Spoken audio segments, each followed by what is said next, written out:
അപ്പോൾ നമ്മൾ കഴിഞ്ഞ എപ്പിസോഡിൽ നമ്മൾ ക്രിസ്റ്റൽസിനെ കുറിച്ചും അതിൻ്റെ ആ ഒരു എനർജി ഫങ്ഷനാലിറ്റിയെക്കുറിച്ചും ഡിഫറെൻറ്റ് ടൈപ്സ് ഓഫ് ക്രിസ്റ്റൽസിനെ കുറിച്ചൊക്കെ നമ്മൾ പറഞ്ഞു. ഇനി ഈ വീഡിയോ സീരീസ് മുന്നോട്ട് പോകണമെങ്കിൽ അടുത്ത് നമ്മൾ പ്രധാനമായിട്ട് മനസ്സിലാക്കേണ്ടുന്ന മറ്റൊരു കൺസെപ്റ്റ് എന്ന് പറയുന്നത് നമ്മുടെ ചക്ര കൺസെപ്റ്റാണ്. നമുക്ക് എല്ലാവർക്കും അറിയാം, അറ്റ്ലീസ്റ്റ് ചക്രയെക്കുറിച്ച് ഒരിക്കലെങ്കിലും കേൾക്കാത്ത ആളുകൾ ആരും തന്നെ ഇന്ന് ഈ ലോകത്തുണ്ടെന്ന് എനിക്കറിയില്ല. ചക്രകളെക്കുറിച്ചും അതായത് 7 ചക്ര സിസ്റ്റത്തിനെ കുറിച്ചുമൊക്കെ നമ്മൾ ഒരുപാട് തവണ കേട്ടിട്ടുണ്ട്. അത് എങ്ങനെയാണ് വർക്ക് ചെയ്യുന്നതെന്നും ഒക്കെ നമുക്ക് എല്ലാവർക്കും ഒരു ഐഡിയ ഉണ്ടാവും. എന്നിരുന്നാൽ കൂടെയും ഈ ഒരു വീഡിയോയുടെ കണ്ടെക്സ്റ്റ് എന്ന് പറയുന്നത് ഈ ചക്രയെക്കുറിച്ച് കൂടുതലായി പറഞ്ഞാൽ മാത്രമേ നമ്മുടെ ബോഡിയിൽ ഈ എനർജി അല്ലെങ്കിൽ അതിൻ്റെ വൈബ്രേഷൻ എങ്ങനെ വർക്കാകുന്നു എന്നുള്ളൊരു ഐഡിയ നമുക്ക് കിട്ടുള്ളൂ. മാത്രമല്ല, ഈ ഒരു ചക്രയുടെ വൈബ്രേഷനെ കുറിച്ചും അതിൻ്റെ ഒരു മെത്തഡോളജിയെക്കുറിച്ചൊക്കെ നമുക്കൊരു നോളജ് വന്നിരുന്നാൽ മാത്രമേ നമുക്ക് ഈ പറയുന്ന എന്താ പറയുക, ഈ ക്രിസ്റ്റൽസ് എങ്ങനെയാണ് ഈ ചക്രയിലേക്ക് വർക്കാകുന്നതെന്നും അതിൻ്റെ ആ ഒരു ഗുണം നമ്മുടെ ശരീരത്തിന് അല്ലെങ്കിൽ നമ്മുടെ മനസ്സിന് അതല്ലെങ്കിൽ നമ്മുടെ ആ ഔറയ്ക്ക് എങ്ങനെ കിട്ടും എന്നുള്ള കാര്യം നമുക്ക് മനസ്സിലാക്കാനായിട്ട് പറ്റുള്ളൂ. അപ്പോൾ ഈ ചക്രയ്ക്കകത്തോട്ടുള്ളിലേക്ക് പോകും മുമ്പ് തന്നെ, അല്ലെങ്കിൽ ഈ 7 ചക്ര സിസ്റ്റത്തിനെ കുറിച്ച് ഞാൻ എക്സ്പ്ലെയിൻ ചെയ്യുന്നതിൻ്റെ മുൻപ് തന്നെ നമുക്ക് ആ ചക്ര എന്താണെന്നും അതിൻ്റെ ഫങ്ഷനാലിറ്റി എന്താണെന്നും അത് എവിടെയാണ് ഇരിക്കുന്നത്, എങ്ങനെയാണ് ഇരിക്കുന്നത് എന്നുള്ളതിനെക്കുറിച്ചൊക്കെ ഒരു ഐഡിയ ഉണ്ടാക്കിയെടുക്കേണ്ടത് വളരെ ഇമ്പോർട്ടൻ്റ് ആണ്. സോ എന്താണ് ചക്ര? നമ്മൾ അങ്ങനെ ഒരു ക്വസ്റ്റ്യൻ ചോദിച്ചു കഴിഞ്ഞാൽ നമ്മുടെ മനസ്സിനകത്ത് സാധാരണ ഒരു പിക്ചർ വരാറുണ്ട്.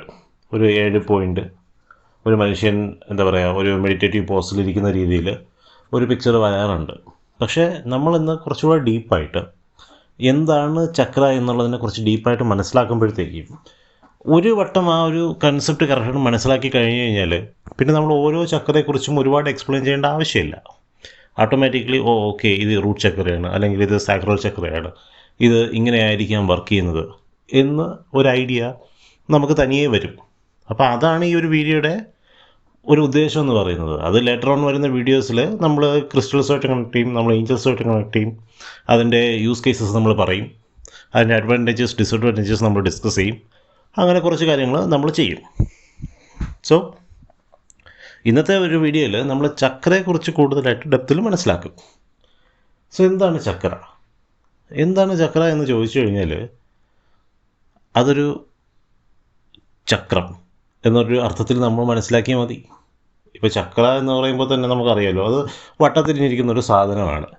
തീർച്ചയായിട്ടും നമുക്ക് വീൽ എന്നൊരു കൺസെപ്റ്റിലേക്ക് അല്ലെങ്കിൽ സൈക്കിൾ എന്നൊരു കൺസെപ്റ്റിലേക്ക് ആണത് നമ്മൾ അതെന്ത് ചെയ്യുന്നത്, പോയിൻ്റ് ചെയ്യുന്നത്. സോ സാധാരണ രീതിയിൽ നമ്മൾ ചക്ര അല്ലെങ്കിൽ ചക്രം എന്ന് കേൾക്കുമ്പോൾ ഒരു വീലാണ് നമ്മുടെ മനസ്സിനകത്തേക്ക് കടന്നു വരുന്നത്. ഇപ്പോൾ പടത്തിലൊക്കെ നോക്കിയിരുന്നാലും ഈ ഒരു 7 ചക്രയുടെ റെപ്രസെൻറ്റേഷൻ നമ്മൾ കാണുമ്പോഴത്തേക്കും അത് ഒരു വീലിൻ്റെ രൂപത്തിലാണ് നമ്മൾ എന്ത് ചെയ്യുന്നത്, ശരിക്കും അത് കാണുന്നത്. പക്ഷേ ഈ ഒരു വീഡിയോയിൽ ഈ വീഡിയോ നിങ്ങൾ കാണുമ്പോൾ ഞാൻ നിങ്ങളോട് പറയുന്നത് എന്തെന്നാൽ, നിങ്ങൾ ചക്രയെക്കുറിച്ച് ചിന്തിക്കുമ്പോൾ അതൊരു വീൽ ഉപരി അതിനെ ഒരു സൈക്കിൾ ആയിട്ട് എന്ത് ചെയ്യണം, ചിന്തിക്കണം. അതായത് ഇപ്പോൾ കാർബൺ സൈക്കിളുണ്ട്, നൈട്രജൻ സൈക്കിളുണ്ട്, അങ്ങനെ പല ടൈപ്പ് സൈക്കിളുണ്ട്. സൈക്കിൾ എന്ന് പറയുന്നത് ഒരു സെറ്റ് ഓഫ് പ്രോസസ്സ്, അത് കണ്ടിന്യൂസ്ലി സർക്കിൾ ഫോമിൽ റണ്ണായിക്കൊണ്ടിരിക്കും. അതിനെയാണ് ശരിക്കും നമ്മൾ സൈക്കിൾ എന്ന് പറയുന്നത്. അപ്പോൾ ആ ഒരു പെർസ്പെക്റ്റീവിൽ വേണം ചക്രയെക്കുറിച്ച് എന്ത് ചെയ്യാനായിട്ട്, നമ്മൾ ചിന്തിക്കാനായിട്ട്. ചക്ര എന്ന് കേൾക്കുമ്പോൾ അല്ലെങ്കിൽ 7 ചക്ര സിസ്റ്റം എന്ന് നമ്മൾ കേൾക്കുമ്പോൾ നമ്മളുടെ മനസ്സിലേക്ക് വരേണ്ടത് ഈ ഒരു കൺസെപ്റ്റാണ്, നൈട്രജൻ സൈക്കിൾ അല്ലെങ്കിൽ കാർബൺ സൈക്കിൾ. അതായത് ഒരു പ്രോസസ്സ് അതിൽ സർക്കുലേറ്റ് ചെയ്തുകൊണ്ടിരിക്കുന്നു, അതൊരു റൗണ്ട് ഫാഷനിൽ സർക്കുലേറ്റ് ചെയ്യുന്നു. അതായത് സ്റ്റാർട്ട് എൻഡ്, ആ എൻഡ് തന്നെ അതിൻ്റെ സ്റ്റാർട്ടിലേക്ക് പോകുന്നു, അങ്ങനെ അതിങ്ങനെ സർക്കുലേറ്റ് ചെയ്തുകൊണ്ടിരിക്കുന്നു. ആ ഒരു പ്രോസസ്സാണ് ശരിക്കും എന്ത് ചെയ്യേണ്ടത്, ചക്ര എന്ന ഒരു വാക്ക് കേൾക്കുമ്പോൾ നമ്മുടെ മനസ്സിലേക്ക് വരേണ്ടത്. ഇനി ആ ഒരു പിക്ചർ മനസ്സിൽ വെച്ചിട്ട് ഈ ചക്രകളെ നിങ്ങൾ ഒന്നുകൂടെ നോക്കണം. പഴയ നമ്മുടെ വീൽ എന്നുള്ള കൺസെപ്റ്റ് നമ്മളെടുത്ത് മാറ്റുക, എന്നിട്ട് ആ വീലിൻ്റെ പ്രോസസ്സ് എന്താണ്, ആ പ്രോസസ്സ് എന്താണെന്നുള്ള കൺസെപ്റ്റ് മനസ്സിൽ വെച്ചിട്ട് ആ ഒരു പിക്ചർ, അതിൻ്റെ ആ ഒരു ഇമേജ് മനസ്സിനകത്ത് കൊണ്ടുവന്നിട്ട് ഈ ചക്രയിലേക്കൊന്ന് നോക്കണം. അന്നേരം നമ്മുടെ ചക്ര എന്ന് പറയുന്നതിൻ്റെ ആ ഒരു കൺസെപ്റ്റ് തന്നെ എന്ത് ചെയ്യുന്നത്, മാറുന്നതായിട്ട് നമുക്ക് കാണാനായിട്ട് പറ്റും. ഇപ്പോൾ ഈ ചക്ര എന്ന് പറയുന്നത് ഇപ്പോൾ നമുക്ക് അടുത്ത് സ്വാഭാവികമായിട്ടും നമുക്ക് ഉണ്ടായി വരേണ്ടുന്ന ഒരു ക്വസ്റ്റ്യൻ എന്ന് പറഞ്ഞു കഴിഞ്ഞാൽ, മുൻപ് നമുക്കൊരു വീലിൻ്റെ അല്ലെങ്കിൽ ഒരു പോയിൻറ്റിൻ്റെ പടം നമുക്ക് മനസ്സിനകത്ത് വിഷ്വലൈസ് ചെയ്ത് അല്ലെങ്കിൽ പടത്തിനകത്ത് പ്ലോട്ട് ചെയ്യാനായിട്ട് പറ്റും. പക്ഷേ ഇപ്പോൾ കഥ മാറി. ഇപ്പോൾ ചക്ര എന്ന് പറയുന്നത് ഒരു പ്രോസസ്സാണ്. അതായത് കണ്ടിന്യൂസ്ലി ഒരു സർക്കിൾ ഫോമിൽ റൺ ചെയ്യുന്ന ഒരു പ്രോസസ്സാണ്. അപ്പോൾ ഈ പ്രോസസ്സിനെ നമ്മുടെ ശരീരത്തിൽ അല്ലെങ്കിൽ നമ്മുടെ ആ ഫിസിക്കൽ ബോഡിയിൽ നമ്മൾ എവിടെ പ്ലോട്ട് ചെയ്യും എന്നുള്ളതാണ് അടുത്ത ഇമ്പോർട്ടൻറ്റ് ക്വസ്റ്റ്യൻ. സോ ചക്രയെ സംബന്ധിച്ചോളം ഇങ്ങനെ നമ്മളൊരു പ്രോസസ്സ് എന്ന രീതിയിൽ നമ്മൾ ചിന്തിക്കുമ്പോൾ അതിന് ശരിക്കും നമ്മുടെ ഫിസിക്കൽ ബോഡിയിൽ നമുക്ക് പ്ലോട്ട് ചെയ്യാനായിട്ട് സാധിക്കില്ല. കാരണം അത് സർക്കിൾ ഫോമിൽ സംഭവിച്ചുകൊണ്ടിരിക്കുന്ന ഒരു പ്രോസസ്സാണ്. സോ ഇത് ശരിക്കും ഇതിൻ്റെ പ്ലോട്ട് നടക്കുന്നത് നമ്മുടെ ഫിസിക്കൽ ബോഡിയിലല്ല. ചക്രയെക്കുറിച്ച് നമ്മൾ ആലോചിക്കുമ്പോൾ നമ്മുടെ ഫിസിക്കൽ ബോഡിക്ക് അവിടെ പ്രാധാന്യം സെക്കൻഡറിയാണ്. പ്രൈമറി ആയിട്ടുള്ളതെന്ന് പറഞ്ഞു കഴിഞ്ഞത് നമ്മുടെ ഈ ഫിസിക്കൽ ബോഡിയും നമ്മുടെ സോളും എല്ലാം കൂടെ ചേർന്നിരിക്കുമ്പോൾ നമ്മുടെ ശരീരത്തിൽ നിന്ന് പോകുന്ന അല്ലെങ്കിൽ ആ ഒരു സോൾ ബോഡി നമ്മുടെ ഫിസിക്കൽ ബോഡി നമ്മുടെ സോളായിട്ട് കണക്ട് ചെയ്ത് വരുന്ന ഒരു സംഭവത്തിനെ പിടിച്ചു നിർത്തുന്നതും ആയിട്ടുള്ളൊരു സംഭവമുണ്ട്. അതായത് നമ്മുടെ ഔറ, നമ്മുടെ ഫിസിക്കൽ ബോഡി, നമ്മുടെ സോള്, നമ്മുടെ ഈ പറയുന്ന എനർജി ബാലൻസ് എല്ലാം കൂടി ഇങ്ങനെ പോകുന്നതിന് ഒരു ബാലൻസ് ഉണ്ടല്ലോ. ആ ബാലൻസ് നിലനിർന്ന് പോകാൻ കാരണമെന്ന് പറയുന്നത് നമ്മുടെ ശരീരത്തിലുള്ള അല്ലെങ്കിൽ നമ്മളുടെ ആ ഒരു എക്സിസ്റ്റൻസിലുള്ള ഒരു ഔറയാണ്. അപ്പോൾ നമ്മൾ ആ ഔറയുടെ പെർസ്പെക്റ്റീവിൽ ഇരുന്ന് വേണം ഇനി ചിന്തിക്കാനായിട്ട്. സോ ആ ഔറയ്ക്ക് ചുറ്റും ഇങ്ങനെ സർക്കുലർ ഫോമിൽ എനർജി വൈബ്രേഷൻ സംഭവിക്കാൻ വേണ്ടി അല്ലെങ്കിൽ എനർജി മോഡുലേഷന് വേണ്ടി എന്തിനാണ് എനർജി മോഡുലേഷൻ സംഭവിക്കുന്നത്? പ്രകൃതിയുമായി ഉള്ള ഇൻഫർമേഷൻ ട്രാൻസ്ഫർ ചെയ്യാനും പ്രകൃതിയുമായി ഇടപെടുന്ന നിലനിൽപ്പിന് വേണ്ടിയിട്ടുമുള്ള ആ ഒരു ഇൻഫർമേഷൻ ട്രാൻസ്ഫർ, ആ ഒരു ഡേറ്റ ട്രാൻസ്ഫർ, ആ ഒരു എനർജി ബാലൻസിന് വേണ്ടിയും ആ ഒരു ഹാർമോണിക്ക് വേണ്ടിയിട്ടുള്ള പ്രോസസ്സുകളുടെ നിലനിൽപ്പിനായിട്ടുള്ള ആ ഒരു ഔറയുടെ നിലനിൽപ്പിനായിട്ടുള്ള ഒരു പ്രോസസ്സ് ഔറയ്ക്ക് ചുറ്റും നടക്കുന്നതായിട്ട് നമ്മൾ എന്ത് ചെയ്യുക? വിഷ്വലൈസ് ചെയ്യുക. അതായത് ഇപ്പോൾ നമ്മുടെ ഫിസിക്കൽ ബോഡി നമ്മൾ മാറ്റി നിർത്തുക. ഇപ്പോൾ നമുക്ക് ഒരു ഔറ ഉണ്ടെന്ന് നമുക്കറിയാം. ആ ഔറ ആണ് നമ്മുടെ സോൾ, നമ്മുടെ ബോഡി, നമ്മുടെ ഫിസിക്കൽ ബോഡി, നമ്മുടെ സ്പിരിച്വൽ ബോഡി, നമ്മുടെ ഇൻ്റലക്ച്വൽ ബോഡി എല്ലാം കൂടെ ഒരുമിച്ച് നിർത്തുന്നത്. ആ ഒരു ഒരുമിച്ച് നിൽക്കലുള്ളത് കൊണ്ടാണ് നമ്മളെല്ലാം ഈ പ്രകൃതിയായിട്ട് ഇൻട്രാക്ട് ചെയ്യുന്നത്, നമ്മളെല്ലാം പരസ്പരമായിട്ട് ഇൻട്രാക്ട് ചെയ്യുന്നത്. അപ്പോൾ ആ ഇൻട്രാക്ട് ചെയ്യുന്ന ഔറയെ നമ്മൾ ആദ്യം കൺസിഡർ ചെയ്യുക. ആ ഔറയെ കൺസിഡർ ചെയ്തിട്ട് ആ ഔറയ്ക്ക് ചുറ്റും നടക്കുന്ന ഒരു പ്രോസസ്സായിട്ട് എന്ത് ചെയ്യുക? ഈ ചക്രകളെ വിഷ്വലൈസ് ചെയ്യുക. ഈ ഔറയ്ക്ക് ചുറ്റും എന്തിനാണ് ഈ പ്രോസസ്സ് നടക്കുന്നത്? അപ്പോഴും മാത്രമേ നമ്മൾ കഴിഞ്ഞ എപ്പിസോഡിൽ പറഞ്ഞതാണ്, ഒരു പർട്ടിക്കുലർ ഫ്രീക്വൻസിയിൽ ഒരു പർട്ടിക്കുലർ ആക്ഷൻ നടന്നുകൊണ്ടിരിക്കുമ്പോഴാണ് അവിടെ നിന്നൊരു എനർജി പ്രൊഡ്യൂസ് ചെയ്യുന്നത്. അതുപോലെ തന്നെയാണ് ചക്രയ്ക്കകത്ത് നടക്കുന്നത്. ഒരു പർട്ടിക്കുലർ ഫ്രീക്വൻസിയിൽ നമ്മുടെ ഔറയ്ക്ക് ചുറ്റും ഈ എനർജി വലയങ്ങൾ ഇങ്ങനെ പല പല രീതിയിൽ കറങ്ങുമ്പോൾ അവിടെ എന്തുണ്ടാവും? ഒരു കോൺസ്റ്റൻറ്റ് വൈബ്രേഷൻ പ്രൊഡ്യൂസ് ചെയ്യും. അങ്ങനെ എന്ത് ചെയ്യും? അവിടെ ഒരു എനർജി പ്രൊഡ്യൂസ് ചെയ്യും. ആ എനർജിയും നമ്മളായിരിക്കുന്ന പ്രകൃതിയിലുള്ള എനർജിയും തമ്മിലൊരു ഹാർമോണിയിൽ എത്തുമ്പോഴാണ് നമുക്ക് പരസ്പരം ഇൻട്രാക്ട് ചെയ്യാനും നമുക്ക് പരസ്പരം സംസാരിക്കാനും നമുക്ക് പരസ്പരം പല കാര്യങ്ങൾ ചെയ്യാനായിട്ട് സാധിക്കുന്നത്. അപ്പോൾ ആ ഒരു കൺസെപ്റ്റിൽ വേണം എന്ത് ചെയ്യാനായിട്ട് ഈ ചക്രയുടെ ഫങ്ഷനെ കുറിച്ച് നമ്മൾ ചിന്തിക്കാൻ. സോ ഇങ്ങനെ ആ ഒരു ഫങ്ഷൻ സംഭവിക്കുമ്പോഴത്തേക്കും ആ ഒരു മോഡുലേഷനോട് ഉണ്ടാവുമല്ലോ. അതായത് ഇത് കോൺസ്റ്റൻ്റായിട്ട് കറങ്ങിക്കൊണ്ടിരിക്കുകയാണ്. ഒരു സൈക്ലിക് പ്രോസസ്സ് നമ്മുടെ ഔറയ്ക്ക് ചുറ്റും നടക്കുകയാണ്. ഔറ എന്ന് പറയുന്നത് തന്നെ ഒരു എനർജി ഫോർമേഷനാണ്.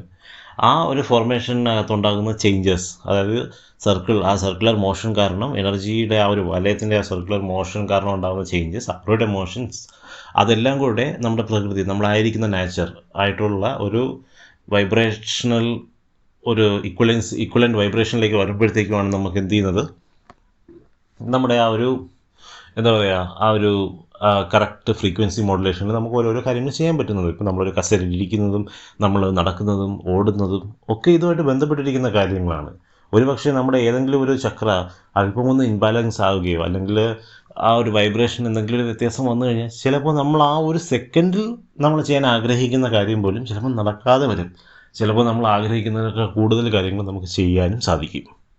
സോ എല്ലാത്തിനും ഒരു രണ്ട് വശമുണ്ട്. എനർജി എന്ന് പറയുന്നത് എപ്പോഴും എല്ലാവരോടും ഫെയറായിട്ട് പ്രവർത്തിക്കുന്ന ഒരു സംഭവമാണ്. അതൊരിക്കലും ഇപ്പോൾ എന്താ പറയുക, പാവപ്പെട്ടവന് കുറച്ച് പണക്കാരന് അങ്ങനെയല്ല. എനർജി എല്ലാവർക്കും ഒരുപോലെ ഉള്ളതാണ്. ഈ പ്രകൃതി എന്ന് പറയുന്നത് എല്ലാവർക്കും ഒരുപോലെ ഉള്ളതല്ലേ.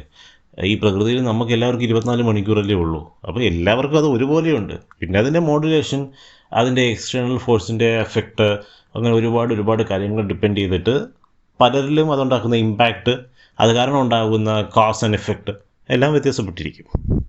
സോ ഈ ഒരു ഐഡിയ എന്ത് ചെയ്യുക, മനസ്സിലങ്ങോട്ട് ഉറപ്പിക്കുക. സോ എങ്ങനെയാണ് ചക്രയെന്ന് മനസ്സിലായി.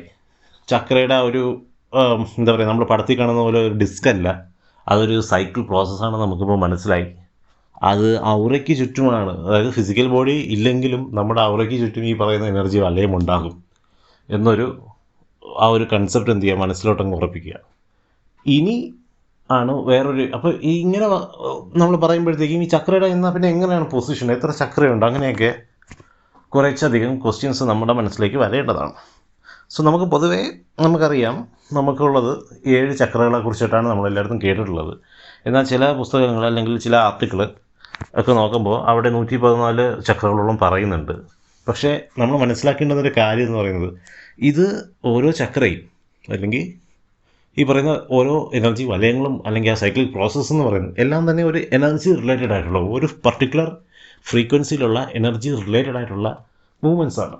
സോ നമുക്ക് ഒരിക്കലും തന്നെ ഈ പറയുന്ന ചക്രകൾ ഇത്ര എണ്ണം ഉണ്ട് എന്ന് ഉറപ്പിച്ച് പറയാനായിട്ട് പറ്റില്ല. ഫോർ എക്സാമ്പിൾ, ഇപ്പോൾ നമ്മൾ റേഡിയോ കേൾക്കും, ഇപ്പോൾ എഫ് എം കേൾക്കാത്ത ആളുകളിൽ ഉണ്ടാവില്ല. എൻ്റെ കുട്ടിക്കാലത്തൊക്കെ ഞാൻ FM ഒരുപാട് കേൾക്കുന്ന ആളുകൾപ്പെട്ട ആളായിരുന്നു. സോ അതിൽ ഇപ്പോൾ നിങ്ങൾ നോക്കിക്കഴിഞ്ഞ് കഴിഞ്ഞാൽ FM ഓരോ ചാനലിലും ഓരോ ഫ്രീക്വൻസി ഉണ്ടാവും. 92, 93 അല്ലെങ്കിൽ 94, അങ്ങനെ പല ഫ്രീക്വൻസിയിലാണ് ഈ പറയുന്ന FM വർക്ക് ചെയ്യുന്നത്. അതിന് പല മോഡുലേഷനിലാണ് വർക്ക് ചെയ്യുന്നത്. പക്ഷേ നമ്മൾ ഒന്ന് ശ്രദ്ധിച്ച് നോക്കിക്കഴിഞ്ഞ് കഴിഞ്ഞാൽ, അല്ലെങ്കിൽ ഇപ്പം ഈ FM കുറിച്ചൊക്കെ അതൊന്ന് ജസ്റ്റ് നിങ്ങളൊന്ന് ഗൂഗിൾ ചെയ്ത് നോക്കുകയോ അല്ലെങ്കിൽ അതിനെക്കുറിച്ചൊന്ന് അന്വേഷിച്ച് നോക്കിക്കഴിഞ്ഞാൽ, ഇപ്പോൾ 92.7 അതൊരു FM ചാനലിൻ്റെ ഫ്രീക്വൻസിയാണ്. പക്ഷേ ഈ 92.7 നമുക്ക് വീണ്ടും ഡിവൈഡ് ചെയ്യാൻ പറ്റും. ഈ 2.7 7.1 ഉണ്ട്, 7.2 ഉണ്ട്, 7.3 ഉണ്ട്, അതുപോലെ തന്നെ 92.7 പിറകോട്ട് മുന്നോട്ട് പോകാൻ പറ്റും. സോ ഈ ഫ്രീക്വൻസി എല്ലാം തന്നെ ക്ലസ്റ്റർ ചെയ്തിട്ടാണ് ഈ 92.7 എന്ന് പറയുന്നത്. മനസ്സിലായില്ലേ? അതുപോലെ തന്നെയാണ് ഈ ചക്രയുടെ കാര്യവും. നമ്മൾ ഈ ചക്രയെ എത്രത്തോളം കോമ്പാക്റ്റായിട്ട് ക്ലബ് ചെയ്യാൻ പറ്റുമോ അത്രത്തോളം കോമ്പാക്റ്റായിട്ട് ക്ലബ് ചെയ്തിട്ട് നമ്മൾ പറയുന്ന ഒരു ഫ്രീക്വൻസിയാണ് ഈ 7 ചക്ര എന്ന് പറയുന്നത്. അതുപോലെ ആരോ എവിടെയോ ഇരുന്നിട്ട് ഇതുപോലെ ക്ലബ് ചെയ്തൊരു സെറ്റ് ഓഫ് ഫ്രീക്വൻസി അല്ലെങ്കിൽ ആ വലയങ്ങളാണ് ഈ 114 ചക്ര എന്ന് പറയുന്നത്. പക്ഷേ നമ്മുടെ നോർമൽ അണ്ടർസ്റ്റാൻഡിങ്ങിനും നോർമൽ ലൈഫിൽ നമുക്ക് ചക്രയുടെ കൂടുതൽ എന്താ പറയുക, ആ ഒരു യൂസ് കൊണ്ടുവരുന്നതിനും നമുക്ക് ഈ 114 ചക്രയെക്കുറിച്ചോ അല്ലെങ്കിൽ ഈ പറയുന്ന ഇൻഫിനിറ്റ് നമ്പർ ഓഫ് ചക്രയെക്കുറിച്ചോ ഒന്നും അറിയേണ്ട ആവശ്യമില്ല. 7 ചക്രകൾ, അതിൻ്റെ സ്ഥാനങ്ങൾ, അത് വർക്ക് ചെയ്യുന്ന രീതി, ഇത്രയും അറിഞ്ഞിരുന്നാൽ തന്നെ നമുക്ക് വേണ്ടുള്ള ആവശ്യമുള്ള ഒരു നോളജ് ആവും. സോ നമ്മൾ ഇന്നത്തെ ഈ വീഡിയോയിൽ ഇപ്പോൾ ആൾറെഡി ചക്രയുടെ ഫങ്ഷനെ കുറിച്ച് നമ്മൾ പറഞ്ഞു, അതെങ്ങനെ വർക്ക് ചെയ്യണമെന്ന് പറഞ്ഞു, അതിൻ്റെ ആ ഒരു യൂസ് കേസ് പറഞ്ഞു. ഇനി കൂടുതലായിട്ട് നമ്മൾ ഫോക്കസ് ചെയ്യണമെന്ന് പറഞ്ഞു കഴിഞ്ഞാൽ ഈ 7 ചക്ര എങ്ങനെയാണ് വർക്ക് ചെയ്യുന്നു എന്നുള്ളതാണ്. സോ 7 ചക്രയെ കുറിച്ച് നമ്മൾ ഉള്ളിലേക്ക് പോകുന്നതിന് മുൻപ് ഞാൻ ഒരിക്കൽ കൂടെ പറയുന്നു, ചക്ര എന്ന് പറയുന്നത് നമ്മൾ പടത്തിൽ കാണുന്ന പോലെയുള്ള ഒരു പോയിൻ്റോ ഒരു ഡിസ്കോ അല്ല. അതിന് ഒരു സൈക്കിളായിട്ട് നിങ്ങൾ കാണുക. അത് നമ്മുടെ ഔറയ്ക്ക് ചുറ്റുമാണ് എന്ത് ചെയ്തത്, ഇങ്ങനെ സർക്കുലേറ്റ് ചെയ്തുകൊണ്ടിരിക്കുന്നത്. അത് ശരിക്കും ഇൻഫൈനൈറ്റ് നമ്പർ ഓഫ് ചക്രകളുണ്ട്. ഒരു ഫ്രീക്വൻസി നമുക്ക് എങ്ങനെ മോഡുലേറ്റ് ചെയ്യാൻ പറ്റുമോ അതുപോലെ ചക്രകളെ നമുക്ക് എന്ത് ചെയ്യാൻ പറ്റും, ക്ലബ്ബ് ചെയ്യാൻ പറ്റും. അങ്ങനെ നമ്മൾ ക്ലബ്ബ് ചെയ്തെടുത്ത ചക്രയുടെ ഏറ്റവും കോമ്പാക്റ്റ് ഫോമാണ് എന്ത്, 7 ചക്ര സിസ്റ്റം. സോ ഈ ഒരു കൺസെപ്റ്റ്, അതായത് ഈ സർക്കുലറായിട്ട് പോകുന്നു, അതിങ്ങനെ ഇതിന് ചുറ്റും കറങ്ങുന്നു എന്നൊരു കൺസെപ്റ്റ് മനസ്സിലുണ്ടെങ്കിൽ നമുക്ക് ഈ 7 ചക്ര സിസ്റ്റത്തെക്കുറിച്ച് പഠിക്കാനായിട്ട് വളരെ എളുപ്പമാണ്. കാരണം നമുക്ക് ആൾറെഡി അറിയാമല്ലോ, അതിപ്പം നമ്മുടെ റൂട്ട് ചക്ര ആയാലും ശരി, നമ്മുടെ ക്രൗൺ ചക്ര ആയാലും ശരി, അത് എങ്ങനെയാണ് വർക്ക് ചെയ്യുന്നതിന് നമുക്കിപ്പോൾ ഒരു ഐഡിയ ഉണ്ടല്ലോ. ഓക്കെ, റൂട്ട് ചക്ര അതിൻ്റെ റൂട്ട് പൊസിഷനിൽ ഇരുന്നുകൊണ്ട് അത് സർക്കുലർ മോഷൻ വരും, ഇന്ന ഫ്രീക്വൻസി അത് മോഡുലേറ്റ് ചെയ്യും. സോ എനിക്ക് ഇന്ന റിസൾട്ടുകൾ വരാം, ഇന്ന കാര്യങ്ങൾക്ക് എനിക്ക് ചെയ്യാനായിട്ട് സാധിക്കും. സോ ആ ഒരു ഐഡിയ ഇപ്പോൾ മനസ്സിലായല്ലോ. അല്ലാതെ നമുക്കിപ്പോൾ അതൊരു ചക്ര എന്ന് പറയുന്നത് ഒരു ഏരിയൻ ഫോമാണ് അങ്ങനെയുള്ള രീതിയിൽ, അല്ലെങ്കിൽ നമുക്കൊരിക്കലും മനസ്സിലാക്കാൻ പറ്റാത്തൊരു സംഭവമാണ് എന്നുള്ള രീതിയിൽ നമുക്കിനി കാണേണ്ടുന്ന ആവശ്യമില്ല. സോ 7 ചക്ര സിസ്റ്റത്തിനെ കുറിച്ച് പറയുമ്പോഴത്തേക്കും അത് ശരിക്കും സ്റ്റാർട്ട് ചെയ്യുന്നത് നമ്മുടെ ബോട്ടം ടു ടോപ്പ് ഓർഡറിലാണ്. സോ അതിൽ ഫസ്റ്റ് ചക്ര മൊത്തത്തോടെ 7 ഉണ്ട്. 7 ചക്രയുടെ പേര് ഞാനൊന്നുകൂടി പറയാം. Root chakra, sacral chakra, solar plexus, heart chakra, throat, third eye and crown. ഇങ്ങനെ 7 ചക്രകളാണ് പ്രധാനമായിട്ടും ഈ ഫ്രീക്വൻസികളെ ക്ലബ് ചെയ്ത് നമ്മൾ പറയുന്നത്. അതിൻ്റെ ഏറ്റവും റൂട്ട്, അതായത് ഏറ്റവും ബോട്ടമിലുള്ള ചക്ര എന്ന് പറയുന്നത് റൂട്ട് ചക്രയാണ്. സോ റൂട്ട് ചക്ര ഏറ്റവും ബോട്ടം ആയതുകൊണ്ട് തന്നെ ആ പേരിൽ തന്നെ ശരിക്കും ആ ചക്രയുടെ ഒരു പ്രോപ്പർട്ടി ഉണ്ട്. ഓരോ ചക്രയ്ക്കും നമ്മൾ ഒരു പ്രോപ്പർട്ടി പറഞ്ഞിട്ടുണ്ട്. കാരണം അതിൻ്റെ ആ ഒരു ഫ്രീക്വൻസിയും അതിൻ്റെ ആ ഒരു വൈബ്രേഷണൽ മെത്തേഡും ഒക്കെ വെച്ചിട്ട് ഇതിരിക്കുന്ന സ്ഥാനമൊക്കെ വെച്ചിട്ട് നമുക്ക് ശരിക്കും പ്രൊഡിക്റ്റ് ചെയ്യാൻ പറ്റും അത് എവിടെയാണ്, എന്താണ് അഫക്റ്റ് ചെയ്യുന്നത്, എങ്ങനെയാണ് അഫക്റ്റ് ചെയ്യുന്നത് എന്നുള്ളത്. സോ റൂട്ട് ചക്ര പറയുമ്പോഴത്തേക്കും റൂട്ട് ചക്ര ശരിക്കും അത് ചെയ്യുന്നത് അതൊരു ഗ്രൗണ്ടിങ് ചക്രയാണ്. അതായത് നമ്മുടെ ആ ഒരു നിലനിൽപ്പ്, നമ്മുടെ ആ ഒരു അടിയുറപ്പ്, നമുക്കിപ്പോൾ എന്താ പറയുക, ഇപ്പോൾ ആ ഒരു നൂന്ന് നിൽക്കാനുള്ളൊരു കഴിവ്, അല്ലെങ്കിൽ എന്തെങ്കിലും ഒരു എന്താ പറയുക, നമുക്ക് നമ്മുടേതായൊരു വ്യക്തിത്വം നൽകുന്നൊരു ചക്രയാണ് ശരിക്കും റൂട്ട് ചക്ര എന്ന് പറയുന്നത്. റൂട്ട് ചക്ര സ്ട്രോങ് അല്ലാത്ത ഒരാൾക്ക്, അയാൾക്ക് ശരിക്കും എന്താ പറയുക, അയാളുടേതായൊരു നിലനിൽപ്പുണ്ടാവില്ല. അയാൾ ആരെങ്കിലും ഡിപ്പെൻഡൻ്റ് ആയിരിക്കും എപ്പോഴും. നമ്മളെല്ലാവരും തന്നെ പ്രകൃതിയിൽ ഡിപ്പെൻഡൻ്റ് ആണ്. ഞാൻ അതിനെക്കുറിച്ചല്ല ഈ പറയുന്നത്. മറ്റൊരാളിൽ ഡിപ്പെൻഡൻ്റ് ആയിരിക്കും. അയാൾക്ക് സ്ട്രോങ് ആയിട്ട് ഒരു ഡിസിഷൻ എടുക്കാനായിട്ട് കഴിയില്ല. അയാൾക്ക് എന്ന് പറഞ്ഞാൽ അയാൾ ഒരിക്കലും ഒരു ഗ്രൗണ്ടഡ് ആയിട്ടുള്ളൊരു മനുഷ്യനായിരിക്കില്ല എന്ന് വെച്ച് കഴിഞ്ഞാൽ, അല്ലെങ്കിൽ ഒരു വ്യക്തിയാകണമെന്ന് നിർബന്ധമില്ല റൂട്ട് ചക്ര സ്ട്രോങ് അല്ലാത്ത ഒരാൾ. അതേസമയം റൂട്ട് ചക്ര സ്ട്രോങ് ആയിട്ടുള്ള ആൾ, അയാൾ വളരെ ഗ്രൗണ്ടഡ് ആയിരിക്കും. അയാൾ നിൽക്കുന്ന സ്ഥലം എന്താണെന്ന് അയാൾക്ക് മനസ്സിലാവും. അയാൾ ഇരിക്കുന്ന പൊസിഷൻ എന്താണെന്ന് അയാൾക്ക് മനസ്സിലാവും. അതായത് ചില വലിയ പൊസിഷനിലിരിക്കുന്ന ആളുകളെ നമുക്കറിയാം, പക്ഷെ അവർ ഒരു ചായക്കടയിൽ പോയി കഴിഞ്ഞാൽ ഞാൻ ഇന്ന ആളാണ്, അങ്ങനത്തെ രീതിയിലൊന്നും അവർ സംസാരിക്കില്ല. കാരണം എന്താ? കാരണം അവർ അത്രത്തോളം ഗ്രൗണ്ടഡ് ആണ്. അവരുടെ ആ ഒരു പൊസിഷൻ, അവരുടെ ആ നിലനിൽപ്പ്, അവരെന്താണെന്നുള്ള ആ ഒരു ശരിക്കുമുള്ള ഒരു അണ്ടർസ്റ്റാൻഡിങ് അവർക്ക് തന്നെയുണ്ട്. അതുകൊണ്ട് തന്നെ അവർക്കറിയാം ഞാനിത് ആരുടെ മുന്നിലും ഷോ ഓഫ് കാണിക്കേണ്ട ആവശ്യമില്ല. സോ അങ്ങനെയുള്ളൊരു എന്താ പറയുക, ഒരു ഐഡൻറ്റിറ്റി, ഒരു ഫിസിക്കൽ ഐഡൻറ്റിറ്റി അല്ലെങ്കിൽ ഒരു സ്റ്റെബിലിറ്റി ഒക്കെ നമുക്ക് തരുന്ന ഒരു ചക്രയാണ് റൂട്ട് ചക്ര.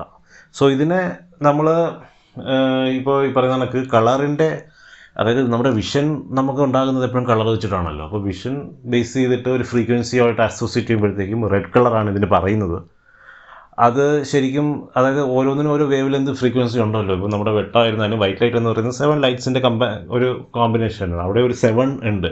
അപ്പോൾ ആ ഒരു വേവ് ലെന്ത് ഫ്രീക്വൻസി വെച്ചിട്ട് നമ്മൾ ഡീകോഡ് ചെയ്തിട്ട് കുറച്ച് സയൻറ്റിഫിക്കലി ഉള്ള സംഭവങ്ങളൊക്കെ നടത്തിയിട്ട് നമ്മൾ നോക്കുമ്പോഴത്തേക്കും ഈ ഒരു റെഡ് കളറിന് ഇക്വലൻ്റ് ആയിട്ടുള്ള ഒരു കളറാണ് കാണിക്കുന്നത്. അത് മാത്രമല്ല, നമ്മുടെ എന്താ പറയുക, നമ്മുടെ സ്പൈനിൻ്റെ, അതായത് ഒരു ഫിസിക്കൽ ബോഡി അസോസിയേറ്റ് ചെയ്ത് പറയണമെങ്കിൽ ആ ഒരു, ഇപ്പോൾ ഒരു സർക്കുലർ മോഷനിൽ നടന്നുകൊണ്ടിരിക്കുമ്പോഴും അതിനൊരു റേഡിയസ് ഉണ്ടാവണമല്ലോ. ആ ഒരു റേഡിയസിൻ്റെ സ്റ്റാർട്ട് എന്ന് പറയുന്നത് നമ്മുടെ ബോട്ടം ഓഫ് സ്പൈനാണ്. മനസ്സിലായില്ലേ? അതാണ് ഈ റൂട്ട് ചക്രയുടെ ഒരു സ്ഥാനമെന്നും കളറെന്നും ഒക്കെ നമുക്ക് കാണാനായിട്ട് സാധിക്കും. ഇനി അടുത്തതിന് തൊട്ട് മുകളിലിരിക്കുന്ന ചക്ര എന്ന് പറയുന്നത് സാക്രൽ ചക്രയാണ്. അത് ശരിക്കും നമ്മുടെ ബെല്ലി ബട്ടൻ്റെ താഴെയിട്ട് ആണ് അതിൻ്റെ ഒരു റേഡിയസ് സ്റ്റാർട്ട് വരുന്നത്. അവിടെ നിന്നുകൊണ്ട് അതൊരു സർക്കുലർ മോഷനിൽ കറങ്ങിക്കൊണ്ടേയിരിക്കും. സോ ബേസിക്കലി ഇത് വന്നിട്ട് നമ്മുടെ ക്രിയേറ്റിവിറ്റി അല്ലെങ്കിൽ സെക്ഷുവാലിറ്റി ഒക്കെ ഒരുപാട് അഫക്റ്റ് ചെയ്യുന്ന ഒരു ചക്രയാണ്. അപ്പോൾ നിങ്ങൾക്ക് സെക്ഷുവൽ പ്രോബ്ലംസ് ഉണ്ട്, അല്ലെങ്കിൽ അതായത് പേഴ്സണലി എന്തെങ്കിലും സെക്ഷുവൽ പ്രോബ്ലംസ് ഉണ്ട്, അത് മാനസികമായിക്കോട്ടെ ശാരീരികമായിട്ട് എന്തെങ്കിലും ഉണ്ടെങ്കിൽ ഈ ഒരു എനർജി ആ പറയുന്ന ഒരു പ്രോസസ്സിന്, അല്ലെങ്കിൽ ഈ പറയുന്ന ഒരു സർക്കുലർ എനർജി, സോളാർ പ്ലക്സസിന് ചുറ്റുമുള്ള ഒരു സർക്കുലർ എനർജിയെ നിങ്ങളൊന്ന് ബാലൻസ് ചെയ്യാൻ ശ്രമിച്ചു കഴിഞ്ഞാൽ ഒരുവിധപ്പെട്ട പ്രശ്നങ്ങളെല്ലാം മാറിക്കിട്ടും. തീർച്ചയായിട്ടും അത് മാറിക്കിട്ടും. കാരണം അത് പിന്നെ നിങ്ങളുടെ ക്രിയേറ്റീവായിട്ടുള്ള ചിന്താഗതികൾ, എങ്ങനെ ക്രിയേറ്റീവ്, അതായത് ഇപ്പം ആക്ടിങ് പോലുള്ള ക്രിയേറ്റിവിറ്റി, ആക്ടിങ്, സിംഗിങ്, അതുപോലുള്ള ക്രിയേറ്റീവ് സ്കിൽസിലൊക്കെ ഈ പറയുന്ന സാക്രൽ ചക്ര ഒരുപാട് ഇൻഫ്ലുവൻസ്ഡ് ആണ്. അപ്പം നിങ്ങൾക്ക് അങ്ങനെയുള്ള, അതായത് നിങ്ങൾക്ക് ഇതെങ്ങനെ ഹീൽ ചെയ്യണമെന്ന് പറഞ്ഞു കഴിഞ്ഞാൽ, ഹീലിങ്ങിനെ കുറിച്ച് നമ്മൾ ഈ വീഡിയോ സീരീസിൽ തുടർന്ന് പറയും. പക്ഷേ അതിൻ്റെ ഒരു ബേസിക് കൺസെപ്റ്റ് ഞാനിപ്പോൾ ഇത് വെച്ച് പറഞ്ഞുതരാം. അതായത് ഇപ്പോൾ നിങ്ങൾക്ക് താല്പര്യമുണ്ട് പക്ഷെ പറ്റുന്നില്ല, അങ്ങനത്തെ സ്റ്റേജുകളിൽ എന്തെങ്കിലും പ്രശ്നം ഉണ്ടെങ്കിൽ തീർച്ചയായിട്ടും അതൊരു ചക്ര പ്രോബ്ലം ആയിരിക്കും, അല്ലെങ്കിൽ ആ ഒരു എനർജി ഇമ്പാക്ട്സിൻ്റെ പ്രോബ്ലം ആയിരിക്കും 100%. നിങ്ങൾക്ക് ഇപ്പോൾ സെക്സ് ചെയ്യാൻ അല്ലെങ്കിൽ സെക്ഷലി ഉള്ള ഒരു ആക്ടിൽ ഏർപ്പെടാനായിട്ട് താല്പര്യമുണ്ട്, പക്ഷെ നിങ്ങളെ കൊണ്ട് അത് പറ്റുന്നില്ല. എന്തെങ്കിലും കാരണം കൊണ്ട് നിങ്ങളെ കൊണ്ട് അത് പറ്റുന്നില്ല. അങ്ങനെയുള്ള ഒരു സ്റ്റേജാണ് നിങ്ങൾ കടന്നു പോകുന്നതെങ്കിൽ അത് തീർച്ചയായും ചക്രയുമായി ബന്ധപ്പെട്ടൊരു പ്രശ്നം തന്നെയായിരിക്കും. നമ്മൾ എന്ത് മരുന്ന് കഴിച്ചിരുന്നാലും ചിലപ്പോൾ അത് ശരിയാവണമെന്നില്ല. പക്ഷേ നമ്മൾ ആ എനർജിയിലേക്ക് നമ്മൾ സബ്മിറ്റ് ചെയ്ത് കഴിഞ്ഞാൽ, ശരിക്കും ദൈവികമായിട്ടുള്ള ഒരു സംഭവത്തിലേക്ക് നമ്മൾ സബ്മിറ്റ് ചെയ്ത് കഴിഞ്ഞാൽ, അവിടെ പരിഹാരം കണ്ടുപിടിച്ച് കഴിഞ്ഞാൽ തീർച്ചയായിട്ടും ഈ പ്രശ്നം മാറിക്കിട്ടും. സോ എഗെയിൻ കളറുമായിട്ട് ബന്ധപ്പെട്ട് പറയുമ്പോഴത്തേക്കും ഇതിനൊരു ഓറഞ്ച് കളറിൻ്റെ വൈബ്രേഷനാണ്, വേവ് ലെന്താണ് വരുന്നത്. സോ രണ്ട് കാര്യമുണ്ട്. നമ്മൾ ക്ലാസ്സിൽ, സ്കൂളിൽ, ഫിസിക്സിലൊക്കെ പഠിച്ചിട്ടുണ്ടാവും. ഏതൊരു ഒബ്ജക്റ്റ് എടുത്തിരുന്നാലും if it's a molecule, if it's a vibrational object, അതിന് രണ്ട് സംഭവങ്ങളുണ്ട്. ഒന്ന് വേവ് ലെങ്ത്, ഒന്ന് വൈബ്രേഷൻ. സോ വൈബ്രേഷൻ നമ്മൾ ഫ്രീക്വൻസി എന്ന് പറയും, വേവ് ലെങ്തിനെ നമ്മൾ വേവ് ലെങ്ത് എന്ന് പറയും. അതിനെ അസോസിയേറ്റ് ചെയ്യുന്നത് കളർ വെച്ചിട്ടാണ്. സോ ആ ഒരു വേവ് ലെങ്ത് എന്ന് പറയുന്നത് ഓറഞ്ച് കളറാണ്. അതിൻ്റെ സ്ഥാനം എന്ന് പറയുന്നത് ബിലോ ദി ബെല്ലി ബട്ടണിന് താഴെയായിട്ട്, പൊക്കിൾ കുടിക്ക് താഴെയായിട്ടാണ് അത് ശരിക്കും വരുന്നത്. ഇനി മൂന്നാമത് നമ്മൾ പറയുന്ന ചക്രയാണ് സോളാർ പ്ലെക്സസ് ചക്ര. സോളാർ പ്ലെക്സസ് ചക്ര എന്ന് പറയുന്നത് എനിക്ക് തോന്നുന്നു ഞാൻ നേരത്തെയുള്ള ചക്രയ്ക്ക് സാക്രൽ പ്ലെക്സസ് എന്ന് പറഞ്ഞാൽ തെറ്റാണ്. ശരിക്കും അതിനുള്ള പേര് സാക്രൽ ചക്രയാണ്. സോ സോളാർ പ്ലെക്സസ് ചക്രയാണ് മൂന്നാമത്തെ ചക്ര. അത് നമുക്ക് ശരിക്കും എന്ന് പറയുന്നത് നമ്മുടെ അപ്പർ അബ്ഡോമിൻ ഏരിയയിലേക്ക് അല്ലെങ്കിൽ നമ്മുടെ സ്റ്റൊമക്ക് ഏരിയയിലേക്ക് വരുന്നത്. ഇത് വളരെ എന്താ പറയുക, വളരെ ഇമ്പോർട്ടൻ്റ് ആയിട്ടുള്ളൊരു ചക്രയാണ്. അതായത് ഈ സെൽഫ് റെസ്പെക്റ്റ് എന്നൊക്കെ പറയില്ല, സെൽഫ് റെസ്പെക്റ്റ് അല്ലെങ്കിൽ സെൽഫ് എസ്റ്റീം എന്നൊക്കെ പറയുന്നത് ഈ ചക്രയായിട്ട് വളരെ ബന്ധപ്പെട്ടിരിക്കുന്ന ചക്രയാണ്. ഇപ്പോൾ നമ്മൾ റെഗുലറായിട്ട് യൂസ് ചെയ്യുന്ന ഒരു വേർഡുണ്ട്, അത് ഞാൻ എൻ്റെ ഗട്ട്സ് കൊണ്ടാണ് ഇത് ചെയ്തത്, എൻ്റെ ഗട്ട്സ് കൊണ്ടാണ് ഞാൻ ഈ ഡിസിഷൻ എടുത്തത് എന്നൊക്കെ നമ്മൾ പറയാറുണ്ട്. ഈ ഗട്ട്സ് എവിടെ നിന്ന് വരുന്നതെന്ന് പറഞ്ഞു കഴിഞ്ഞാൽ അത് നമ്മുടെ ഈ ചക്രയായിട്ട് ബന്ധപ്പെട്ടിരിക്കുന്നൊരു സംഭവമാണ്. നമുക്ക് അത് ഇപ്പോൾ ഈ ഗട്ട്സിനെ കുറിച്ചൊക്കെ പറയുന്നുണ്ട്, ഒരുപാട് പറയാനുണ്ട്. അത് വേറൊരു വീഡിയോ സീരീസ് തന്നെ നമ്മൾ തീർച്ചയായിട്ടും പറയും. പക്ഷേ സാധാരണ രീതിയിൽ നമ്മൾ നന്നായിട്ട് ആഹാരം കഴിച്ചു കഴിഞ്ഞാൽ നമുക്ക് ഈ ഗട്ട്സ് റിലേറ്റഡ് ഡിസിഷൻസ് എടുക്കാനായിട്ടുള്ള ഒരു കഴിവുണ്ടാവും. അതിൻ്റെ കാര്യം എന്തെന്ന് പറഞ്ഞു കഴിഞ്ഞാൽ ഈ ആഹാരം ഉള്ളിലേക്ക് പോകുമ്പോഴത്തേക്കും നമുക്ക് എനർജി പ്രൊഡ്യൂസ് ആവും. ഓട്ടോമാറ്റിക്കലി നമ്മൾ എനർജൈസ്ഡ് ആവും. നമ്മുടെ എനർജി അത് ഈ പറയുന്ന സോളാർ പ്ലെക്സസ് ചക്രയായിട്ട് ബാധിക്കും. So it went into higher vibration. ഞാൻ നേരത്തെ പറഞ്ഞല്ലോ, ചക്ര എന്ന് ഒറ്റ വാക്കി പറയണമെങ്കിലും അതൊരു ആ പറയുന്ന റീജിയണിൽ ഉള്ള ഒരു സെറ്റ് ഓഫ് ഫ്രീക്വൻസീസിനെ ഒരുമിച്ച് ക്ലബ് ചെയ്തതാണ്. സോ അവിടെ ഈ ചക്രയ്ക്കകത്ത് വൈബ്രേറ്റ് ചെയ്യുന്ന മോളിക്യൂളിന് മുകളിലോട്ട് പോകാനും താഴോട്ട് വരാനും സ്പേസ് ഉണ്ട്. സോ ഓട്ടോമാറ്റിക്കലി നമ്മൾ ഫുഡൊന്നും കഴിക്കാതെ വളരെ തളർന്നിരിക്കുന്ന സിറ്റുവേഷൻ ആണെങ്കിൽ നമുക്ക് ഗട്ട് റിലേറ്റഡ് ഡിസിഷൻസ് എടുക്കാനായിട്ട് കഴിയില്ല. ഇൻ കേസ് നമ്മളൊരു ഡിസിഷൻ എടുത്താൽ അത് സക്സസ് ആവണമെന്നില്ല. അതേസമയം നമ്മൾ നന്നായിട്ട് ഫുഡൊക്കെ കഴിച്ച് നമ്മൾ നല്ല എനർജിയിലിരിക്കുന്ന സമയത്താണെങ്കിൽ ഗട്ട് റിലേറ്റഡ് ആയിട്ടുള്ള ഡിസിഷൻസ് എടുക്കുമ്പോൾ അത് എന്താ പറയുക, അത് നടക്കാനായിട്ടുള്ള സാധ്യതകൾ വളരെ കൂടുതലാണ്. അതായത് നമ്മുടെ ഈ എന്താ പറയുക, ആ ഒരു പവർ, ആ ഒരു സെൽഫ് എസ്റ്റീം, ആ ഒരു കോൺഫിഡൻസ് ഒക്കെ വരുത്താനായിട്ട് ഒരുപാട് ഹെൽപ്പ് ചെയ്യുന്ന ഒരു ചക്രയാണ് ഈ സോളാർ പ്ലെക്സസ് ചക്ര എന്ന് പറയുന്നത്. എഗൈൻ വേവ് ലെങ്തുമായിട്ട് കമ്പയർ ചെയ്യുമ്പോഴത്തേക്കും ഒരു യെല്ലോയിഷ് കളറാണ് ഇത് കാണിക്കുന്നത്. ഈ യെല്ലോയിഷ് കളർ നമുക്ക് കണ്ടുകൊണ്ട് കാണാൻ പറ്റുമോ എന്ന് ചോദിച്ചു കഴിഞ്ഞാൽ തീർച്ചയായിട്ടും പറ്റും. പക്ഷേ അതിന് ഒരുപാട് പ്രാക്ടീസ് വേണം. ഒരുപാട് പ്രാക്ടീസും ഒരുപാട് ടെക്നിക്കുകളും ഉണ്ട്. ഈവൻ ഇത് ഈ ഔറ മൂവ്മെൻറ്റ്സ് വെച്ചിട്ടുള്ള ഫോട്ടോഗ്രാഫി വരെ ഇന്ന് വേൾഡിൽ അവൈലബിൾ ആണ്. സോ അത് ക്യാപ്ചർ ചെയ്യുക എന്ന് പറയുന്നത് ഈസി ആയിട്ടുള്ള കാര്യമല്ല. ബട്ട് ഒരു ലാബ് ടെസ്റ്റിങ്ങിൽ ഈ പറയുന്ന ഒരു രീതി വെച്ച് നമ്മൾ നോക്കുകയാണെങ്കിൽ തീർച്ചയായിട്ടും ഇത് പോസിബിൾ ആയിട്ടുള്ളൊരു കാര്യമാണ്. ഇനി അടുത്ത ചക്ര എന്ന് പറയുന്നത് നമ്മുടെ ജീവിതത്തിൽ വളരെയധികം ഒരു സാധാരണക്കാരെ സംബന്ധിച്ചിടത്തോളം വളരെയധികം എന്താ പറയുക ഇൻഫ്ലുവൻഷ്യൽ ആയിട്ടുള്ളൊരു ചക്രയാണ് ഹാർട്ട് ചക്ര. സോ ഹാർട്ട് ചക്ര എന്ന് പറയുന്നത് നമ്മുടെ എക്സാക്ട്ലി നമ്മുടെ ഹാർട്ടിൻ്റെ ആ ഒരു പൊസിഷനിൽ വരുന്നൊരു ചക്രയാണ്. സോ ഈ ചക്രയ്ക്കും ഇത് ഈ പറഞ്ഞതുപോലെ ഒരുപാട് ഇമ്പോർട്ടൻസ് ഉണ്ട്. അതായത് നമ്മുടെ ഒരു എന്താ പറയുക, നമ്മുടെ ലവ് അല്ലെങ്കിൽ ആ ഒരു കമ്പാഷൻ എന്നൊക്കെ പറയുന്ന ഒരു ഫീലിങ്സ്, ഇമോഷൻസ്, ആക്ഷൻസിലൊക്കെ ഇരിക്കുന്നത്, അതിൻ്റെ ഒരു ബാലൻസ് ഒക്കെ നിയന്ത്രിക്കുന്നത് ഹാർട്ട് ചക്രയാണ്. സോ ഹാർട്ട് ചക്ര അതായത് ഇപ്പോൾ നമുക്ക് പെട്ടെന്നൊരു വിഷമം വന്നു, ഇപ്പോൾ നമ്മൾ ഒരുപാട് ഇഷ്ടപ്പെടുന്ന ഒരാൾക്ക് പെട്ടെന്നൊരു വിഷമം വന്നു കഴിഞ്ഞാൽ നമുക്ക് നെഞ്ചിനകത്തൊരു വേദന വരില്ലേ. അപ്പോൾ അത് ശരിക്കും ഒരു എനർജി ഇംബാലൻസ് കൊണ്ടുണ്ടാവുന്നതാണ്. ആ ഒരു ഇംബാലൻസ് ശരിക്കും അഫക്റ്റ് ചെയ്യുന്ന എനർജി വലയെന്ന് പറയുന്നത് ഈ ഹാർട്ട് ചക്രയാണ്. അപ്പോൾ നമ്മുടെ ഹാർട്ട് ചക്ര സ്ട്രോങ് ആയിരുന്നാൽ മാത്രമേ നമുക്ക് എന്ത് ചെയ്യാൻ പറ്റുള്ളൂ, നമുക്കൊരു ഒരു വ്യക്തിയോടോ അല്ലെങ്കിൽ ഒരു സാധനത്തിനോടോ അല്ലെങ്കിൽ ഒരു ഒരു ഒരു സംഭവത്തിനോടോ അല്ലെങ്കിൽ ഒരു പ്രവൃത്തിയോട് നമുക്കൊരു ഇഷ്ടം തോന്നുള്ളൂ. അതായത് ഈ ഹാർട്ട് ചക്ര ശരിക്കും വീക്കായിട്ടിരിക്കുന്ന ആൾക്കാരെ നമുക്ക് ഐഡൻറ്റിഫൈ ചെയ്യാനായിട്ട് വളരെ എളുപ്പമാണ്. അവരെല്ലാത്തിനകത്തും എന്തെങ്കിലും ഒരു ഇഷ്ടക്കേട് അല്ലെങ്കിൽ ഒരു നെഗറ്റിവിറ്റി കണ്ടുപിടിക്കും. അവൻ എന്താ ഇങ്ങനെ നടക്കുന്നത്, അല്ലെങ്കിൽ അവനാ ചെയ്യുന്നത് ശരിയല്ല, അല്ലെങ്കിൽ അവളാ ചെയ്യുന്നത് ശരിയല്ല, ഇതിങ്ങനെ കഴിച്ചാൽ എനിക്ക് ഇഷ്ടപ്പെടില്ല, ഈ ഫുഡിനൊട്ടും ആഹാരമില്ലല്ലോ, ഈ ഫുഡിനൊട്ടും എന്താ ടേസ്റ്റില്ലല്ലോ. ഇങ്ങനെയൊക്കെ പറയുന്ന ആളുകൾക്ക് അവരുടെ ഹാർട്ട് ചക്ര ശരിക്കും അത് വീക്കാണ്. ശരിക്കും നമുക്ക് നമ്മുടെ ഹാർട്ട് ചക്ര ബാലൻസ് ആയിട്ടുള്ള ആളുകൾക്ക് ഒരിക്കലും അവർക്ക് ഹെയ്റ്റ് അല്ലെങ്കിൽ ഇഷ്ടക്കേട് തോന്നില്ല. അവർക്ക് തോന്നുന്ന എന്തെങ്കിലും ഇഷ്ടക്കേട് തോന്നുന്നുണ്ടെങ്കിൽ അത് ഫുൾ എനർജി റിലത്തിനെ തന്നെ ബാധിക്കുന്ന രീതിയിലുള്ള ഒരു ഇഷ്ടക്കേടായിരിക്കും. അങ്ങനെയുള്ള കാര്യങ്ങൾക്ക് മാത്രമേ അവർ ഇഷ്ടക്കേട് പറയുള്ളൂ. അപ്പം അങ്ങനെ ഒരു എന്താ പറയുക, ഹാർട്ട് ചക്ര വീക്കായിട്ടുള്ള ആൾക്കാരെ സാധാരണക്കാർക്ക് ഐഡൻറ്റിഫൈ ചെയ്യാൻ പറ്റുന്ന ഒരു വഴിയാണ് ഞാനിപ്പോൾ പറഞ്ഞത്. അതുപോലെ ഏത് ചക്ര വീക്കാണെങ്കിലും നമുക്ക് സ്വയം മനസ്സിലാക്കാൻ പറ്റും. ഇനി വരുന്ന സീരീസ് ഓഫ് വീഡിയോസിൽ ഈ ഏഞ്ചൽസ് ആൻഡ് ക്രിസ്റ്റൽസ് എന്ന് പറയുന്ന സീരീസിൽ ചിലപ്പോൾ അതിനെക്കുറിച്ച് പറയില്ല. പക്ഷേ ചക്രയെക്കുറിച്ച് മാത്രമായിട്ട് നമ്മൾ തീർച്ചയായിട്ടും സീരീസ് ചെയ്യും. അന്നേരം ഓരോ ചക്രയെക്കുറിച്ചും കൂടുതൽ സമയമെടുത്ത് കൂടുതലായിട്ട് ഇതിനെക്കുറിച്ച് എക്സ്പ്ലെയിൻ ചെയ്യും. സോ ഇത് മനസ്സിലാക്കുക. അഗൈൻ വേവ് ലെങ്തിൻ്റെ ബേസിസിൽ പറയുമ്പോഴത്തേക്കും ഗ്രീൻ കളറാണ് വരുന്നത്. മാത്രമല്ല ഹാർട്ട് ചക്ര സ്ട്രോങ് ആയിട്ടിരിക്കുന്ന ഒരാളെ സംബന്ധിച്ചിടത്തോളം അവർക്ക് രോഗങ്ങൾ വരാനുള്ള ചാൻസസും വളരെ കുറവാണ്. ഹാർട്ട് ചക്ര സ്ട്രോങ് ആണെങ്കിൽ നിങ്ങൾക്ക് രോഗങ്ങൾ വരാനുള്ള ചാൻസസ് വളരെ കുറവാണ്. ചിലർക്ക് ഇല്ല എന്ന് തന്നെ അത് പറയാം. ഇത് കഴിഞ്ഞിട്ട് തന്നെ അടുത്ത് വരുന്ന അടുത്ത ചക്ര എന്ന് പറയുന്നത് ത്രോട്ട് ചക്രയാണ്. അത് എക്സാക്ട് നമ്മുടെ ആ ഒരു ത്രോട്ട് പൊസിഷനിലാണ് വരുന്നത്. സോ ബേസിക്കലി ഇത് ത്രോട്ട് ചക്ര ആകുമ്പോൾ തന്നെ നമുക്ക് ഊഹിക്കാമല്ലോ, അതായത് നമ്മുടെ സംസാരത്തിനെ അല്ലെങ്കിൽ നമ്മുടെ കമ്മ്യൂണിക്കേഷനെയൊക്കെ എഫക്റ്റ് ചെയ്യുന്നൊരു ചക്രയാണിത്. സോ കമ്മ്യൂണിക്കേഷൻ നല്ലതായിട്ട് കമ്മ്യൂണിക്കേറ്റൊക്കെ ചെയ്യുന്നവർക്ക്, നന്നായിട്ട് പാടാൻ കഴിവുള്ളവർക്കൊക്കെ ഈ ചക്ര ശരിക്കും വളരെയധികം ആക്റ്റീവായിരിക്കും. അതായത് ഹയർ ഫ്രീക്വൻസിയിലായിരിക്കും അത് വൈബ്രേറ്റ് ചെയ്യുന്നത്. ഇത് കഴിവില്ലാത്തവർക്ക് ഈ ചക്രയാണോ വൈബ്രേറ്റ് ചെയ്യാത്തതെന്ന് ചോദിച്ചു കഴിഞ്ഞാൽ എപ്പോഴും ഈ ചക്ര തന്നെ ആയിരിക്കണമെന്ന് നിർബന്ധമില്ല. പക്ഷേ മെജോറിറ്റി കണ്ടുവരുന്നത് ഈ ചക്രയുടെ അൺവൈബ്രേഷൻ അല്ലെങ്കിൽ ലോ വൈബ്രേഷൻ്റെ എഫക്റ്റായിട്ടാണ്. സോ അഗൈൻ വേവ് ലെങ്തിൻ്റെ ഒരു എന്താ പറയുക, ഒരു വ്യൂവിൽ പറയണമെങ്കിൽ ഇറ്റ് ഷോസ് ബ്ലൂ കളർ, അത് നീല നിറമാണ് കാണിക്കുന്നത്. ദെൻ അടുത്ത ചക്ര എന്ന് പറയുന്നത് തേർഡ് ഐ ചക്രയാണ്. സോ തേർഡ് ഐ ചക്ര എന്ന് പറയുന്നതാണ് നമ്മുടെ വളരെ ഇമ്പോർട്ടൻ്റ് ആയിട്ടുള്ളൊരു ചക്രയാണ്. ഇത് ഒരു എന്താ പറയുക, ഇത് ഒരു വട്ടം ഇതൊന്ന് ഇനാക്റ്റീവ് ആയി കഴിഞ്ഞ് കഴിഞ്ഞാൽ പിന്നെ എന്താ പറയുക, നമുക്കൊരു എക്സിസ്റ്റൻസ് തന്നെ ഇല്ല. സാധാരണ മനുഷ്യനെ സംബന്ധിച്ചിടത്തോളം തേർഡ് ഐ ചക്ര വരെയാണ് ശരിക്കും അവൻ്റെ എക്സിസ്റ്റൻസ് പോയിന്റ് എന്ന് പറയുന്നത്. ഇതിനപ്പുറത്തോട്ടുള്ളൊരു ചക്രയുണ്ട്, ക്രൗൺ ചക്ര. അത് ഇപ്പം ഞാൻ അടുത്ത് പറയും. പക്ഷേ ആദ്യം ഈ തേർഡ് ഐ ചക്രയെക്കുറിച്ച് പറയട്ടെ. അതായത് ഒരു സാധാരണ മനുഷ്യൻ നല്ല രീതിയിൽ ജോലി വേണം അല്ലെങ്കിൽ നല്ല രീതിയിൽ ജീവിക്കണം എന്ന് ആഗ്രഹിക്കുന്ന ഒരു മനുഷ്യനെ സംബന്ധിച്ചിടത്തോളം തേർഡ് ഐ വരെയാണ് അവൻ്റെ ശരിക്കുള്ള ചക്ര, അല്ലെങ്കിൽ ആ ഒരു ഫ്രീക്വൻസി വരെയാണ് അയാൾ എന്ത് ചെയ്യുന്നത്, വൈബ്രേറ്റ് ചെയ്യുന്നത്. ഇത് നമ്മുടെ എന്താ പറയുക, നമ്മുടെ ആ ഒരു ഇൻഡ്യൂഷൻ, നമ്മുടെ ആ ഒരു എന്താ പറയുക, ആ ഒരു തിങ്കിങ്, ആ ഡിസിഷൻ മേക്കിംഗ്, എല്ലാം നമ്മുടെ ലൈഫുമായിട്ട് ബന്ധപ്പെട്ടിരിക്കുന്ന എല്ലാ ആക്ടിവിറ്റീസ്, നമ്മുടെ കോസ് ആൻഡ് എഫക്റ്റ്, നമ്മുടെ സബ് കോൺഷ്യസ് മൈൻഡ് ഗ്രാബ് ചെയ്യുന്ന ഡേറ്റ, ഇതിനെല്ലാത്തിനും അനലൈസ് ചെയ്യുന്നതൊക്കെ ഈ ചക്രയിൽ കൂടെ കറങ്ങുന്ന എനർജിയാണ്.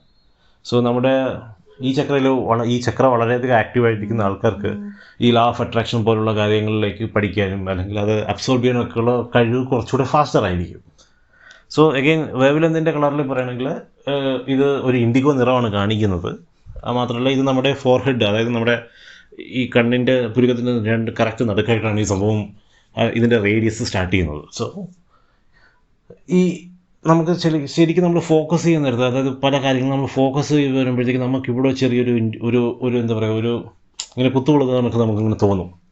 സോ അതിൻ്റെ ഒരു പ്രധാനപ്പെട്ട കാര്യം എന്ന് പറയുന്നത് ഈ തേർഡ് ഐ ചക്രയുടെ എനർജി ആക്ടിവിറ്റിയാണ്.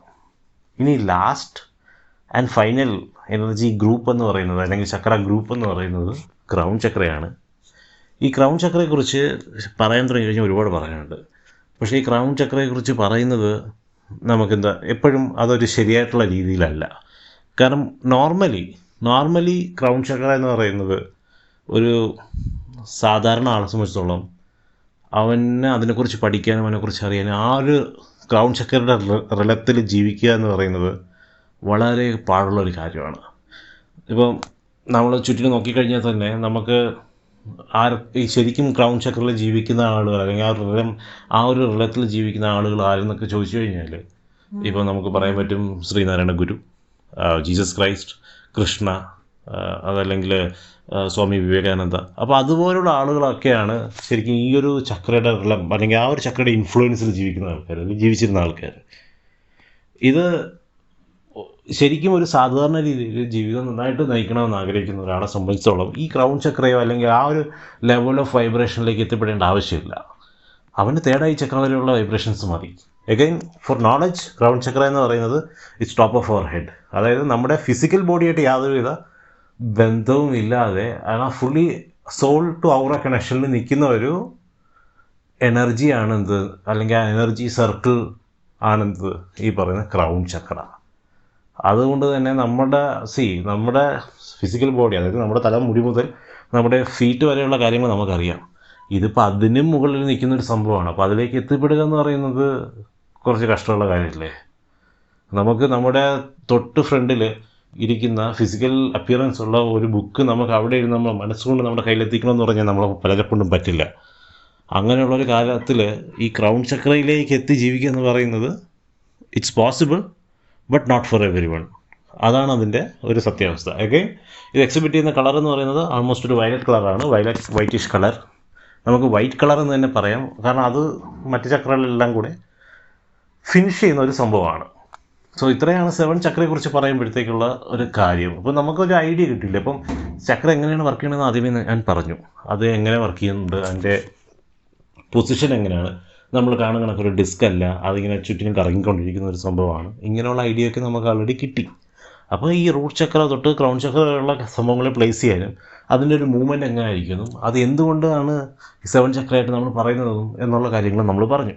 ഇനി ഈ വീഡിയോയുടെ ഒരു എൻഡിങ്ങിലായിട്ട് ഞാൻ പറയാനായിട്ട് ആഗ്രഹിക്കുന്ന ഒരു കാര്യം എന്ന് പറയുന്നത്, ഇപ്പോൾ ത്രോട്ട് ചക്ര നന്നായിട്ടിരിക്കുന്ന ഒരാൾ, അയാൾക്ക് നന്നായിട്ട് പാടാനുള്ള കഴിവുണ്ടാക്കാൻ കഴിയും, അല്ലെങ്കിൽ അയാൾ നന്നായിട്ട് കമ്മ്യൂണിക്കേറ്റ് ചെയ്യുന്ന ഒരാളായിരിക്കും. പക്ഷേ നന്നായിട്ട് കമ്മ്യൂണിക്കേറ്റ് ചെയ്യുന്നില്ല എന്നതുകൊണ്ട് അയാളുടെ പ്രശ്നം ത്രോട്ട് ചക്രയിൽ മാത്രം ആകണമെന്നില്ല. അതായത് എന്തിനാണ് ഞാനിത് പറയുന്നു എന്ന് പറഞ്ഞു കഴിഞ്ഞാൽ, ആൾക്കാർ ഈ ചക്ര ഹീലിംഗ് അങ്ങനെയുള്ള സംഭവങ്ങളിലേക്കൊക്കെ പോകുമ്പോൾ അവർ ഒരുപാട് എന്താ പറയുക, ഓക്കെ എനിക്ക് നന്നായിട്ട് സംസാരിക്കാൻ കഴിയുന്നില്ല, സോ അവരുടനെ ത്രോട്ട് ചക്ര ഹീൽ ചെയ്യാൻ ശ്രമിക്കും. നിങ്ങൾ അങ്ങനെയൊന്നും ആദ്യമേ പോയി ചെയ്യരുത്. അതിൻ്റെ ഒരു ഐഡിയ പറയാൻ വേണ്ടിയിട്ടാണ് ഞാനിതിപ്പോൾ പറയുന്നത്. കാരണം നമ്മളാണ് ഈ 7 ചക്രകളെ 7 ചക്രയുടെ ക്ലബ് ചെയ്തത്.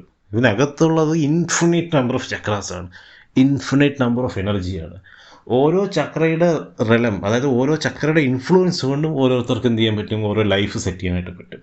ഇപ്പം ഉദാഹരണത്തിന് ഇപ്പം സാക്രൽ ചക്ര വളരെ സ്ട്രോങ് ആയിട്ടുള്ള ആൾക്ക് അവർക്ക് ക്രിയേറ്റിവിറ്റി, സെക്ഷുവാലിറ്റി ഒക്കെ വളരെ കൂടുതലായിരിക്കും.